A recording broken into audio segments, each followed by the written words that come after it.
الحمد لله نحمده ونستعينه ونستغفره ونؤمن به ونتوكل عليه ونعوذ بالله من شرور أنفسنا ومن سيئات أعمالنا من يهده الله فلا مضل له ومن يضلله فلا هادي له ونشهد أن لا إله إلا الله وحده لا شريك له ونشهد أن سيدنا ونبينا ومولانا محمدا عبده ورسوله أرسله الله تعالى بالحق بشيرا ونذيرا وداعيا إلى الله بإذنه وسراجا منيرا أما بعد فقد قال الله تبارك وتعالى في الكلام المجيد والفرقان الحميد أعوذ بالله من الشيطان الرجيم بسم الله الرحمن الرحيم أحسب الناس أن يتركوا أن يقولوا آمنا وهم لا يفتنون آمنت بالله صدق الله مولانا العظيم.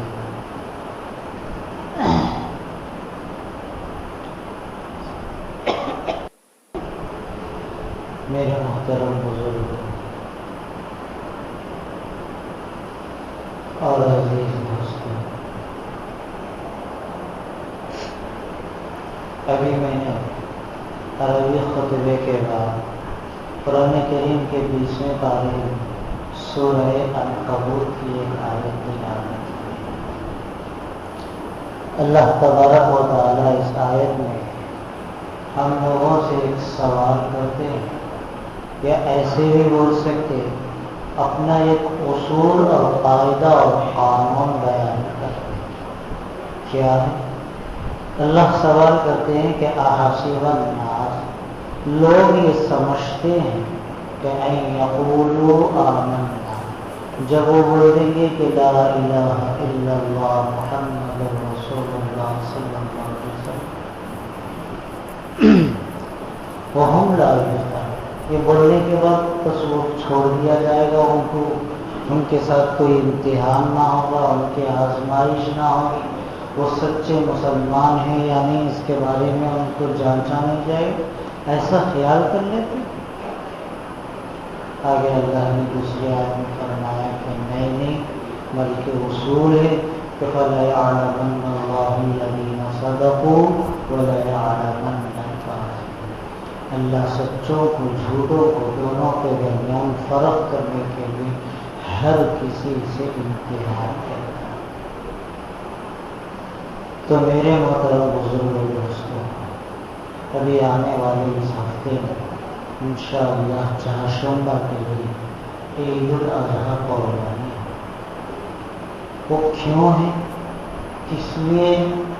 اس کے پیچھے مقصد کیا ہے، اس کی کچھ تفصیلات ہیں۔ یوں کہہ سکتے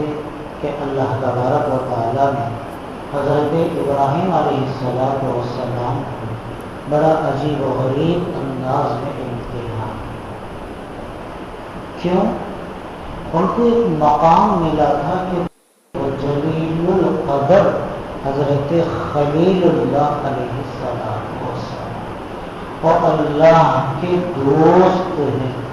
تو نبیوں میں ایک ایک نبی کو اللہ نے ایک ایک دولت دی، تو حضرت ابراہیم علیہ السلام کو یہ دولت دی کہ تم میرے دوست ہو۔ جیسے گھر میں ایک باپ کے 5-6 اولاد ہیں، وہ کسی کو اپنا اسسٹنٹ اور نائب بناتا ہے، تو دوسرے بچے باپ کو اس انداز سے دیکھتے ہیں،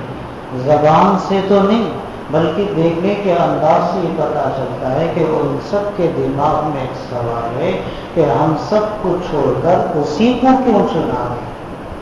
اس کے ساتھ یہ عزت اور یہ عظمت کا معاملہ کیوں ہے، تو ایک سوال ہے۔ تو اللہ تعالیٰ نے حضرت ابراہیم علیہ السلام کو جب خلیل اللہ کہا تو لوگوں کو سوال ہو سکتا تھا کہ ان کو یہ اعزاز کیوں ملا، تو اللہ تعالیٰ امتحان کے ذریعے سے جواب دیا۔ دنیا میں لوگوں کا امتحان ہر کوئی لیتا ہے، اس کے دو مقصد ہوتے ہیں امتحان لینے۔ یہ کہ واقعتاً امتحان اس بچے کا اس لیے لیا جاتا ہے تاکہ معلوم ہو کہ واقعتاً اس کے اندر ٹیلنٹ اور صلاحیت ہے یا نہیں، یہ چیزیں اس کے اندر کام کرنے کے لائق اور قابل یہ ہے یا نہیں، یہ معلوم کرنے کے لیے امتحان۔ کبھی ایسا ہوتا ہے کہ دوسروں کو بتانا پڑتا ہے کہ اس کے اندر دیکھو کیا کیا خوبیاں، کیسے ٹیلنٹ اس کے اندر موجود ہیں، یہ دوسروں کو بتانے کے لیے کبھی اس کا امتحان۔ تو یہ حضرت ابراہیم علیہ السلام کے پاس امتحان کا معاملہ ہوا، اور کئی امتحان، ان کی پوری زندگی امتحان سے بھری پڑی ہے۔ اس میں 10 امتحانات ایسے ہیں جو اتنے بڑے ہیں، جب انسان سوچتا ہے، جب سنتا ہے تو سوچنے پر مجبور ہوتا ہے کیا کسی کے ساتھ ایسی بھی آزمائش ہو سکتی ہے۔ مجھے ان میں سے صرف 3 باتوں کو بتانا ہے، میری 10 کی 10 بھی نہیں، لمبا چوڑا وقت لگتا ہے اس کے لیے۔ آج مجھے ان میں سے صرف 3 باتوں کا ذکر کرنا ہے جو ہمارے لیے بہت ہی اہم اور ضروری ہے۔ بہت سارے امتحانات ہیں، سب سے پہلا جو امتحان اللہ تعالیٰ نے حضرت ابراہیم علیہ السلام سے لیا وہ بڑا عجیب و غریب۔ پیدا ہونے کے بعد اللہ تعالیٰ نے ان کی شعور دی، سمجھ دی، عقل دی، اب وہ ہر بات کو سمجھنے لگے، سمجھنے کے قابل ہو گئے۔ اس وقت اللہ تعالیٰ نے ان کو ہدایت دی کہ تم مسلمان ہو، نبی ہو، موحد ہو۔ تو وہ جس گھرانے میں پیدا ہوئے وہ پورا کا پورا خاندان کفر اور شرک میں مبتلا ہے۔ سب سے بڑھ کر مسئلہ یہ تھا کہ ان کا جو باپ آزر نام جن کا تھا وہ خود بتوں کو بناتے تھے اور بیچتے، یعنی حرام کا مال۔ تو حضرت ابراہیم علیہ السلام ایسے ماحول میں، ایسے خاندان اور گھرانوں میں، ایسے علاقوں میں پلے بڑے، آنکھ کھولے جہاں چاروں طرف ماحول الٹا ہے۔ حضرت ابراہیم علیہ السلام سب سے پہلے اپنے باپ کو سمجھاتے، طرح طرح کے سوالات کرتے، کئی انداز اور راستوں میں سمجھانے کی کوشش کرتے۔ تو ایک سوال وہ کرتے ہیں اپنے باپ سے، اب آپ اپنے ہاتھوں سے کبھی پتھر کے کبھی مٹی کے بت بنا اور خود بیچتے ہیں، اور ان کی حالت یہ ہے کہ ایک مکھی بھی جب ان کے اوپر بیٹھ جاتی ہے اس مکھی کو ہٹانے کی بھی ان کے پاس طاقت نہیں۔ ایسی بے جان اور بے حس چیز کبھی کبھی دیکھتے ہیں کہ جھاڑوں کے نیچے ان کو رکھ کر تم پوجا کر کے چلے جاتے ہو، تمہارے جانے کے بعد دوسرے جانور آتے ہیں، ان کے اوپر پیشاب بھی کر کے چلے جاتے ہیں، وہ اس گندگی سے بھی اپنے آپ کو بچانے کی طاقت نہیں رکھتے۔ تو ایسے بے جان چیز سے آپ عبادت کرتے اور اس سے اپنی ضرورتوں کو مانگتے ہو، یہ کیسے عقل میں آنے والی بات؟ تو بات تو صحیح تھی اور لاجک بھی تھی ان کی باتوں۔ اب کیا جواب دیتے؟ کوئی جواب تو صحیح دے نہیں سکتے، اپنی غلطی تھی۔ تو معاملہ دنیا میں یہی ہے، جب غلط آدمی صحیح بات کا جواب دے نہیں سکتا تو غصے سے بھڑک جاتا ہے اور اپنا جو بڑا پن کا جو پاور ہے اس کو استعمال کر کے اس کو خاموش کرانے کی کوشش کرتا، صحیح جواب دینا اطمینان نہیں کراتا۔ تو انہوں نے بھی یہی کیا، ڈرا دیا کہ آئندہ سے ایسی غلطی مت کرنا، ایسی الٹی سیدھے باتیں نہ کرنا، یہ کرنا سمجھانا۔ ایسے کئی موقع آئے زندگی میں، حضرت ابراہیم علیہ السلام نے اپنے باپ کو، اپنے خاندان کو، اپنے رشتہ داروں کو، اپنی قوم کو سمجھائے، اگر جب تک اللہ تعالیٰ کسی کو ہدایت دینے کا ارادہ نہ کرے، لاکھ کوشش کرنے کے باوجود اسی دن راستے پر۔ جب اللہ کسی بندے کو ہدایت دینا چاہتا ہے تو خود اس کی زندگی میں راستے ہی ایسے پیدا کر دیتا کہ اسے آگے موقع ملتے چلے جاتے ہیں اور اسی کے راستے پر آنے۔ تو اللہ کا شکر ہے، اللہ کا کرم ہے، بغیر پوچھے کے، بغیر مانگے کے، بغیر طلب کے اور تڑپ رکھے کے اللہ نے ہم سب کو اتنی بڑی اسلام کی دولت سے نوازا، ایسے ماحول میں، ایسے گھرانے میں، ایسے خاندان میں، کتنا ہم اس کا شکر ادا کریں۔ تو بہرحال یہ پہلا امتحان تھا حضرت ابراہیم علیہ السلام کا اللہ تعالیٰ کی طرف سے ان کے خاندان کی۔ اس دوران بہت سارے چھوٹے بڑے عجیب و غریب واقعات ہیں، مجھے ان کی تفصیلوں میں جانا نہیں، کیونکہ مجھے 3 باتیں بتانی جو تینوں اہم اور ضروری ہیں۔ تو پہلی چیز یہ تھی کہ ایسے خاندان میں اللہ نے پیدا کیا۔ تو یہاں امتحان ہوتا ہے کہ تم سیدھے راستے پر چلو گے یا ماں باپ کے راستے پر چلو گے۔ اللہ نے ایسے بیچ راستے میں کھڑا کر دیا حضرت ابراہیم۔ اب حضرت ابراہیم علیہ السلام نے سب خاندان کو چھوڑ دیا، سب رشتہ داروں کو چھوڑ دیا، کہا کہ سلام علیہ سأستغفر لک ربی انہ کان بی۔ اے میرے باپ، اگر تمہارا ارادہ اور تمہارے پورے خاندان کو توبہ طریقہ لیے تو تمہارے اس طریقے کو بھی سلام ہے اور تمہیں بھی سلام ہے۔ مجھے ضرورت ہے ایسے ماحول میں رہنے کی،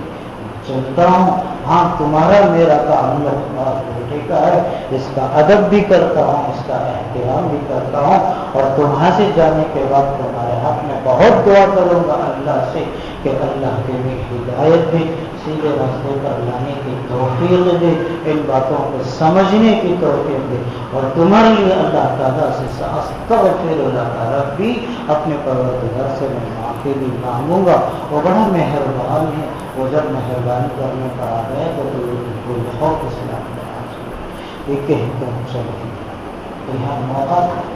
کہ آج کئی لوگوں کو جب دین کی باتیں سمجھائی جائیں، مثال کے طور پر جب گھروں کے اندر کوئی بھی کام ہوتا تو اس وقت بتایا جاتا کہ دیکھو اللہ نے تمہیں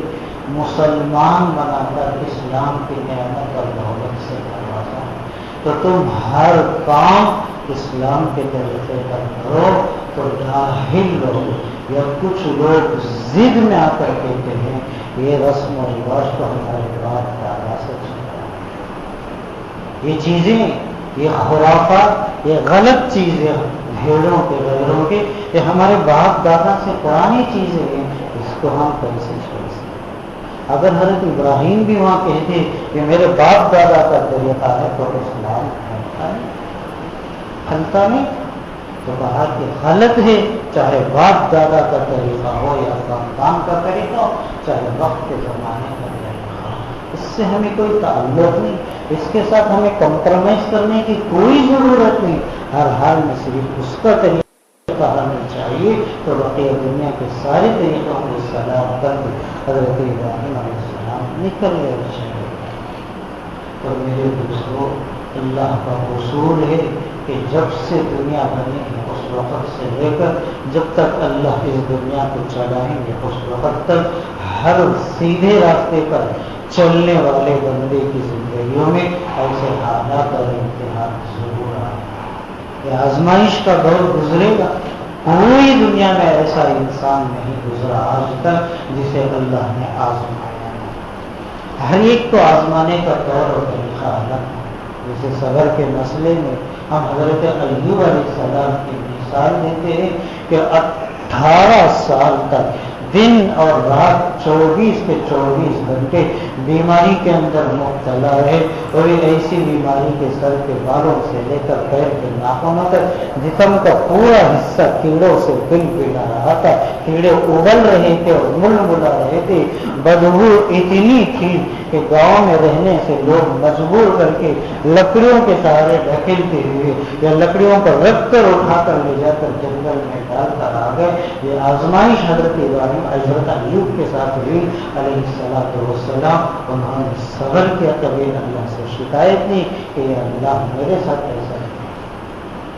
جب 18 سال صبر کر کر کے ان کا صبر تھک چکے تھے تب انہوں نے کہا کہ ربی انی مسنی السوء، اللہ ابھی تکلیف مجھ سے برداشت نہیں۔ یہ نہیں کہا کہ تو میرے ساتھ ایسا کیوں کیا، دوسرے لوگ آرام سے ہیں، کھا رہے ہیں، پی رہے ہیں، بلکہ کہا کہ اب مجھ سے برداشت نہیں ہوتی، تو رحمان رحیم نے میرے ساتھ کرنا، اللہ نے صحت دی اور پرانی ساری دولتیں اور نعمتیں بھی اللہ نے واپس کر دی۔ سب سے بڑا مسئلہ تو محمد رسول اللہ صلی اللہ علیہ وسلم کا تھا، پوری دنیا کو اللہ نے ان کے صدقے میں فرمایا کہ لولا اگر آپ کو پیدا کرنے کا میرا ارادہ نہ ہوتا تو لما خلقت الاخلاق ولا تعجلت الاعیان، یہ زمین و آسمان پیدا نہیں کرتا، یہ دنیا کی چیزیں متعین نہیں ہوتی، یہ حقیقتیں سامنے نہیں آتی، صرف آپ کے صدقے سے میں نے اتنی بڑی کائنات چلائی۔ تو خود ان کی زندگی کیسے آزمائشوں کے ساتھ گزری کہ جو قوم ان کے اوپر جان دینے کو تیار ہے، جب پتہ چلا کہ یہ ایک موحد ہے، اللہ کو مانتا ہے، کفر و شرک سے روکتا ہے، تو وہ قوم خون کی پیاسی ہے۔ تو میرے بزرگوں، ہم بھی اللہ کے بندے ہیں، اللہ ہمارے ساتھ آزمائش کا معاملہ ضرور کرے۔ تو اس وقت ہمیں کرنا کیا ہے؟ جو قوم حضرت ابراہیم علیہ السلام نے کیا وہی کام ہمیں بھی کرنا ہے۔ جب قوم کے حالتوں کا، ان کی پرانی رسم و رواج کا اور اسلام کے ساتھ جب کمپٹیشن ہوا تو انہوں نے ایک ہی لفظ میں قوم اور قوم کے سارے رسم و رواج کو چھوڑ کر اسلام کے ساتھ چلے۔ تو ہمیں بھی زندگی میں ایسے حالات آئیں تو اس میں دیکھنا نہیں کہ ماں کیا سمجھے گی، باپ کیا سمجھے گا، میری بیوی کیا سمجھے گی، میرے بچے کیا سمجھیں گے، صرف یہ دیکھنا کہ میرا اللہ کیا سوچے گا، سمجھے گا۔ تو یہی قربانی ہے کہ اور بھی اس کے بعد زندگی میں ہی ایک دوسرا امتحان حضرت ابراہیم علیہ السلام کے ساتھ یہ ہوا کہ ان کی دو بیویاں تھیں، ایک کا نام حضرت حاجرہ علیہ السلام کا اور ایک کا نام حضرت سارہ۔ تو حضرت سارہ کو تو ایک بچے تھے حضرت اسحاق، حضرت حاجرہ کو کوئی اولاد نہیں، 80 پر 7 سال کی عمر تھی حضرت ابراہیم علیہ السلام، ہر دن اللہ سے دعا مانگتے تھے، تو اس عمر میں اللہ تعالیٰ نے حضرت حاجرہ کو اولاد دی، تو حضرت ابراہیم علیہ السلام پیدا ہوئے، بعد میں حضرت اسحاق علیہ السلام پیدا ہوئے۔ تو پیدا ہوئے تو بڑھاپے کی حالت میں پیدا ہوئے، بڑی محبت تھی حضرت ابراہیم علیہ السلام کو اپنے بیٹے سے، ہر انسان کو تو محبت ہوتی ہے، مگر چونکہ اتنی دعاؤں کے بعد ملی تھی اولاد تو کچھ زیادہ ہی محبت تھی حضرت ابراہیم علیہ السلام۔ جب ان کی عمر چھوٹی، میں بالکل 2 کے بچے تھے، چند مہینے گزرے، اللہ کا حکم ہوتا ہے کہ اپنی بیوی اور بچوں دونوں کو لے جاؤ کہ فلاں جگہ چھوڑ کر چلے آؤ۔ تو حضرت ابراہیم علیہ السلام صبح اٹھتے، اپنی بیوی اور بچے کو لیتے، ساتھ میں تھوڑے سے کھجور اور تھوڑا سا پانی لے کر چلے۔ آج جہاں کعبۃ اللہ مکہ مکرمہ، اس زمانے میں وہ گھر ڈوب چکا تھا، ٹوٹ چکا تھا، ابھی بنا ہوا نہیں، تو بہرحال سادی سی زمین تھی، تو اس جگہ پر لے جا کر حضرت ابراہیم علیہ السلام اپنے بیوی بچوں کو چھوڑا، اور عرب کی زمین پوری کی پوری بالوں کی تھی، وہاں درخت کا نام و نشان نہیں تھا اور پانی کا نام و نشان دور دور تھا، اور وہاں کی دھوپ اور گرمی کو بڑی عجیب ہو رہی۔ تو بہرحال گئے اور اس جگہ پر بھی بچوں کو بٹھا دی، حضرت ابراہیم علیہ السلام کچھ بھی نہیں کہے، پلٹ کر واپس چل گئے۔ تھوڑی دور تک حضرت حاجرہ پیچھے پیچھے آتی گئی کہ تم ہم یہاں چھوڑ کر کہاں جا رہے ہیں، کہاں جا رہے ہو، کہاں جا رہے ہو، پوچھ رہے ہیں۔ حضرت ابراہیم علیہ السلام خاموش جا رہے ہیں، کوئی جواب نہیں، چونکہ وہ نبی کی بیوی کی نبی کے ساتھ گزری تھی، سمجھ گئی تو کوئی معاملہ ہے، تو رک گئی، پوچھنے لگی کیا اللہ کا حکم ہے کہ ہمیں یہاں چھوڑ کر جاؤ؟ تو حضرت ابراہیم علیہ السلام کھڑے ہو گئے، سر سے اشارہ کیا کہ ہاں اللہ کا حکم تھا، اس طرح کہا کہ اب بے فکر ہو کر جائیے، جس ذات نے ہمیں یہاں چھوڑنے کو کہا اور مجھے اور میرے بچے کو ضائع ہونے نہیں دے گا، تم جاؤ، وہ اللہ حفاظت کا مالک ہے۔ تو 2-3 دن تک جو پانی رہا، جو کھجور رہا، وہ کھاتی رہی، پیتی رہی اور اپنے بچوں کو بھی دیا۔ جب سب چیزیں ختم ہو گئی، کھانے پینے کو کچھ نہیں رہا، تو بھوک بے حد بڑھ گئی، اور سینہ سوکھ گیا اور بچے کو دودھ پلانے کے لیے دودھ نہیں نکل رہا. ادھر یہ تڑپ رہی تھی بھوک سے، ادھر پیاس سے بچہ بل بلا رہا تھا، رہا نہیں گیا. بچے کو کپڑے میں رکھ کر تھوڑی دور جا کے بیٹھ گئی تاکہ بچے کے رونے کا آواز کا مگر اپنی ماں ہوتی ہے، رہا نہیں گیا، دوڑتے ہوئے پھر آئی. تو دو پہاڑیں تھیں، ایک کا نام صفا اور ایک کا مروہ. آج بھی جب حج کے لیے جائیں گے، عمرے کے لیے جائیں گے تو حج اور عمرہ کرتے ہوئے ان پہاڑوں کا ساتھ چکر لگانے کو اللہ تعالیٰ نے واجب رسم کرایا. تو اس وقت پہاڑ پر چڑھ کر دیکھتی کہ دور سے کوئی سفر کرتے ہوئے قافلہ گزرے گا، اس سے تھوڑا پانی لے لیں بچے کو پلا دیں، نظر نہیں آتا. اتر جاتی، پھر اس پہاڑ پر چڑھتی تو اس طرح 7 چکر لگاتی اور بے چین اور بے قرار ہو کر، گویا ایک طرح سے نا امید ہو کر اپنے بچے کے پاس کھڑی واقع کرتی. ایک آواز آتی ہے،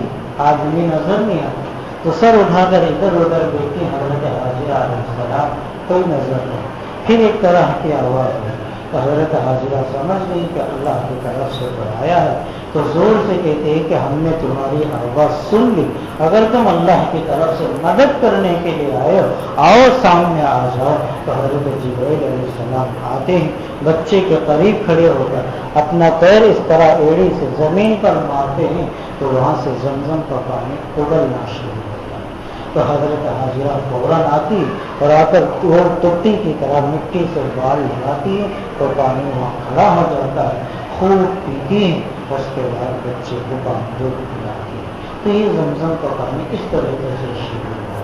یہ بڑی عجیب و غریب آزمائش تھی. کوئی عقل سے اعتبار سے سوچتا تو کئی طرح کے سوالات ہیں. ایک عورت اکیلی ہے، ایک معصوم سا بچہ ہے، کوئی دیکھ بھال کرنے والا ہے، آس پاس کوئی پوچھنے والا نہیں. کیا ایسا بھی حکم اللہ کا ہو سکتا ہے جو عقل کے اعتبار سے سمجھ میں آنے والی نہیں؟ تو حضرت ابراہیم علیہ السلام نے نہ کوئی سوال کیا، نہ ان کے اہلیہ نے کوئی سوال کیا. جب پتہ چلا کہ حکم اللہ کا ہے تو محفل میں آنے والے سارے سوالات کو دبا کر رکھ دیے کہ خدا کے حکم کے سامنے ہمیں کسی طرح کا کوئی سوال نہیں کرنا.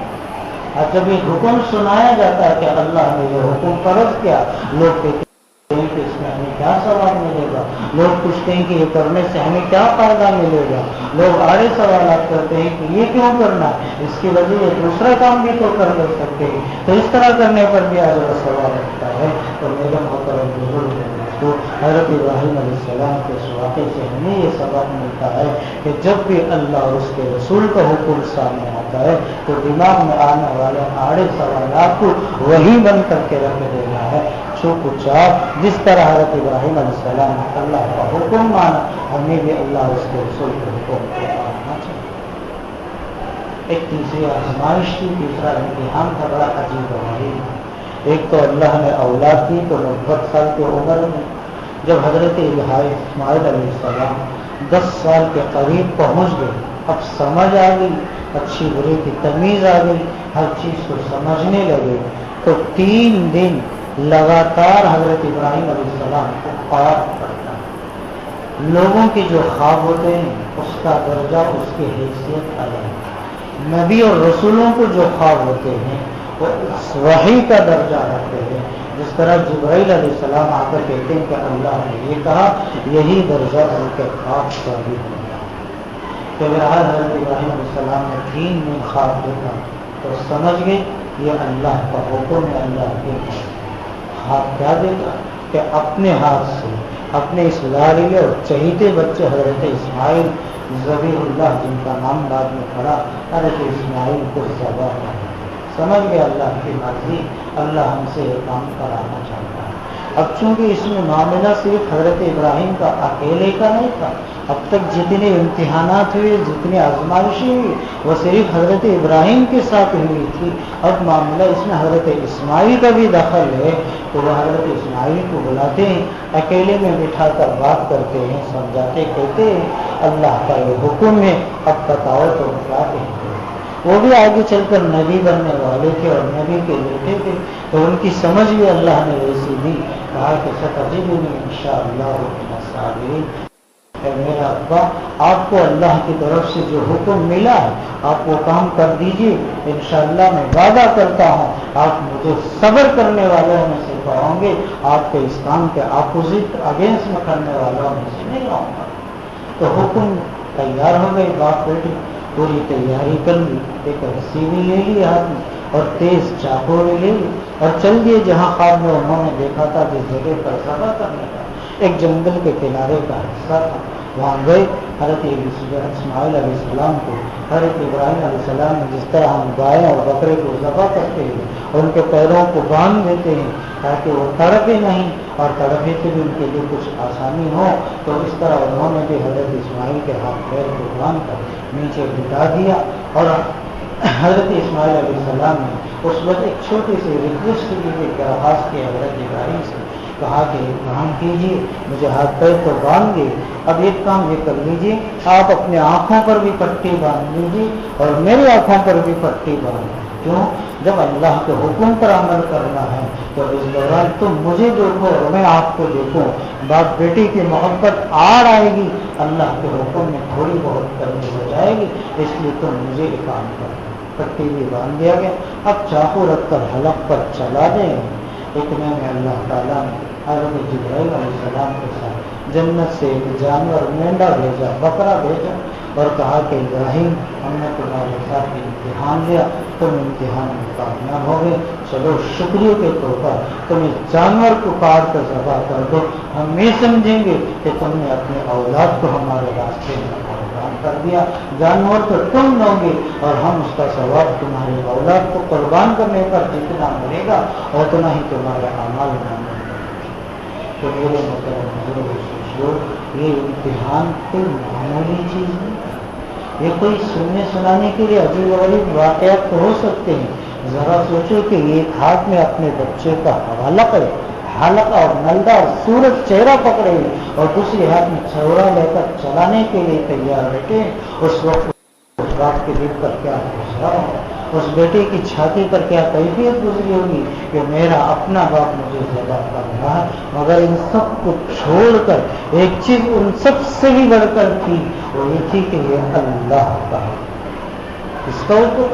اللہ کا حکم ہے، یہاں باپ کی محبت بھی آڑ نہیں آئے گی، بیٹے کی چاہت اور پیار بھی آڑ نہیں آئے گی، تو ہمیں زندگی میں یہی چیزیں لانی ہے کہ حالات دنیا میں انسان کے ساتھ کیسے بھی ہو، کتنی مجبوری بھی ہو یا کام کا کتنا بھی پریشر کیسا بھی ہو یا بھی بچوں کا ماحول گھر کے حالات کیسے بھی ہو، ہر حال میں ہم اللہ کے حکم۔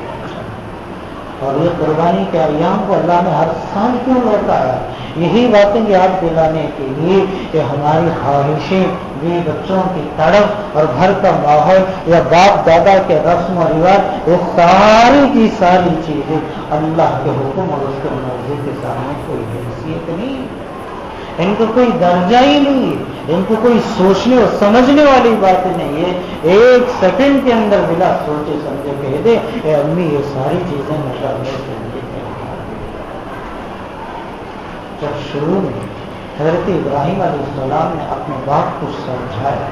کیا سمجھایا؟ یہ سب عقل کے باہر کی چیزیں ہیں، ایک بیوقوف آدمی کو بھی یہ چیزیں سمجھ میں آ سکتی، ایک پتھر کیا کسی کو فائدہ دے سکتا ہے، ایک مٹی کیا کسی کے کام آ سکتی ہے، کہ اتنی چھوٹی بات بھی تمہیں سمجھ میں نہیں ہے؟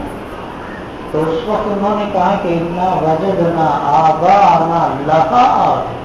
ہم نے اپنے باپ دادا کو ایسے ہی کرتے دیکھا ہے، ہم نے ان سے نہیں پوچھا کہ کیوں کرتے ہو، دیکھا ہم بھی کرتے آ رہے ہیں، اب اس کے پیچھے ہم نے اپنے عقل کو نہیں لگایا، اس کے پیچھے ہم نے سوچنا نہیں چاہا، اس کے پیچھے ہم نے سمجھنا نہیں چاہا۔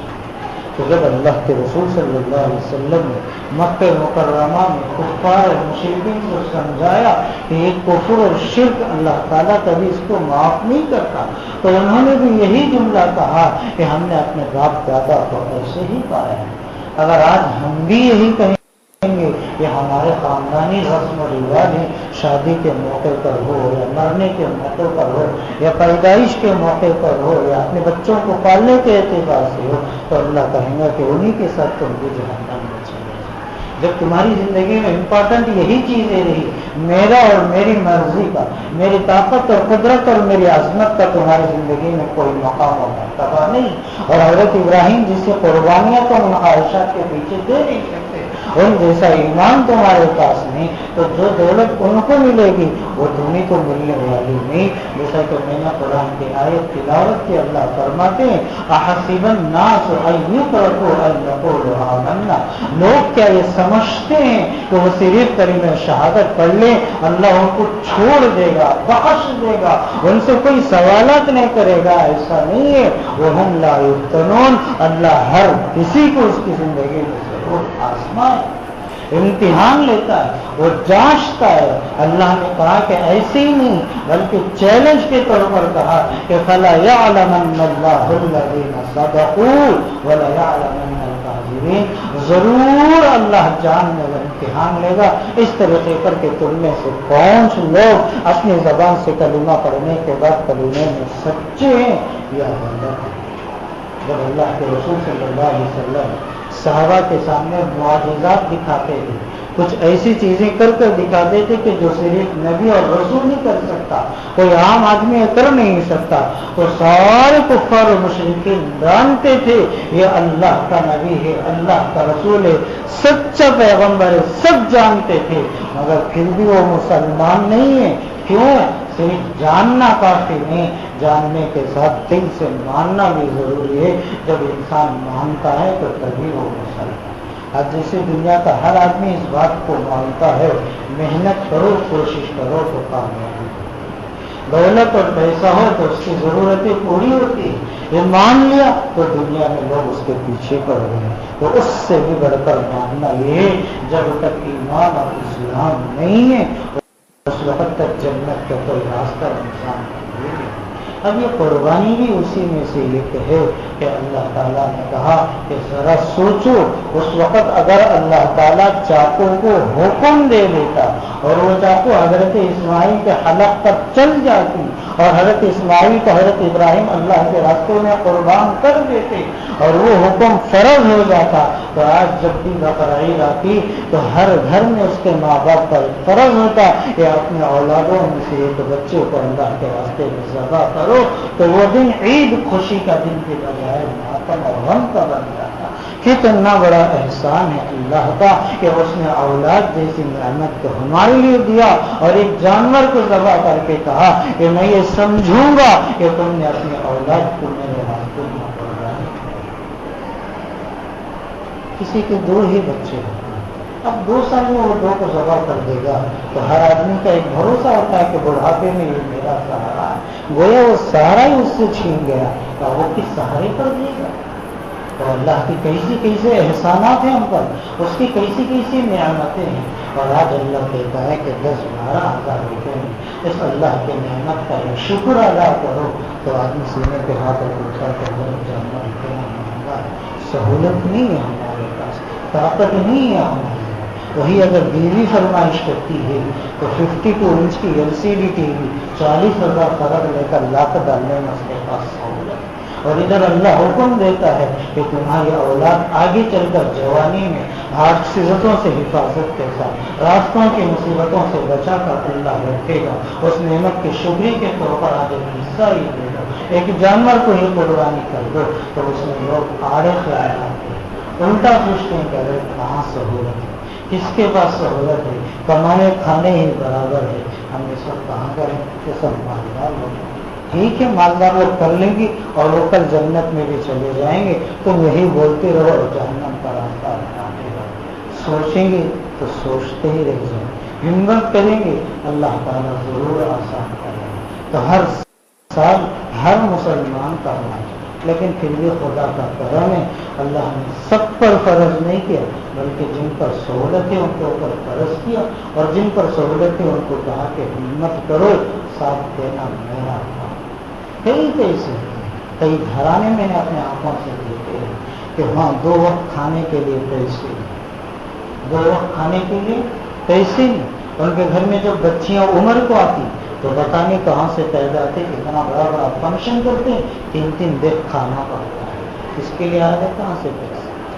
جب شیطان کو خوش کرنا ہوتا ہے، شیطان کو راضی کرنا ہے، تو سارے راستے انسان کے سامنے کھلے ہیں۔ جب باری اپنی قبر کی اور اپنی آخرت کی، اپنے اللہ کو راضی کرنے کی ہوتی، تو گھر کے ساری ضرورتیں یاد آتی ہیں، سارے قرضے یاد آتے ہیں کہ یہ سب کچھ ہے تو میں کیسے کروں گا۔ یہ ہماری یا تو بزدلی کہو یا یہ کہو کہ لوگ شرمندہ ہیں کہ میں بھی کھڑے ہو کر موکنے والے گھرانے میں پیدا، بیل کا پیشاب پینے والوں کے خاندان میں پیدا ہوتا تو اچھا ہوتا، میں مسلمان کیوں ہوں؟ گویا خود کے مسلمان ہونے پر شرم ہے، ان کو فخر نہیں ہے کہ اللہ نے اتنی بڑی دولت دی۔ نہ معلوم اگر اللہ کسی بھیڑ کے گھرانے میں پیدا کرتا، کسی مندر کی گھنٹی بجاتے، یا کسی گائے کا گو اٹھاتے، یا کسی گائے کے پیشاب پی کر گزارتے دیتے، کھڑے ہو کر اٹھتے اور ان کو پاکی کا بھی کوئی خیال نہیں، اللہ نے اس گندگی سے بچا کر اس پاکیزہ ماحول میں لایا، اور اتنی بڑی محنت کے لیے ہمارے پاس کوئی نظر نہیں۔ طرح طرح کے سوالات ہیں ایک جانور کے قربانی کے، اللہ نے اتنا بھی آسان کیا، واقعتاً تمہارے پاس سہولت ہی نہیں، کم سے کم جانور کے ساتھ حصوں کے حصے میں تو شریک ہو سکتا۔ آج کے ماحول میں ایک آدمی کو 4-5 ہزار روپے کا انتظام کرنا کوئی مشکل ہے۔ ہاں واقعتاً کچھ غریب بندے، کچھ محتاج لوگ ایسے ہیں، ہر انسان کی زندگی اور زندگی کے حالات کو اللہ بہتر جانتا ہے، پھر بھی کچھ لوگ کنجوسی پن سے یا بیوقوفی کی وجہ سے اس عمل سے دور ہیں۔ ان سے میری درخواست ہے کہ اس عمل کو ضرور کریں۔ اللہ کو نہ خون کی ضرورت ہے، نہ گوشت کی، سب تم ہی کھا لیتے ہو، بس تمہارے دل میں اس وقت کیا نیت ہوتی ہے یہ صرف اللہ دیکھتے ہیں۔ کس لیے تم کرتے ہو؟ اللہ کے لیے کرتے ہو یا نہ کرتے ہو؟ اللہ کی محبت اور عظمت دلوں میں ہے یا نہیں ہے؟ یہ صرف دیکھنا ہے، اور کوئی مقصد اللہ کا۔ اللہ سے دعا کریں کہ اللہ تعالیٰ آنے والے اس عید کے دنوں میں ہر دنیا کے مسلمانوں کو اس عمل میں شریک ہونے کی توفیق عطا فرمائے۔ جو واقعتاً مجبور ہیں، غریب ہیں، دعا کریں کہ اللہ ان کی کمائیوں میں، عمروں میں، رزق میں، سب میں اللہ تعالیٰ کو برکت دے، اور جو ارادہ کریں اللہ ان کے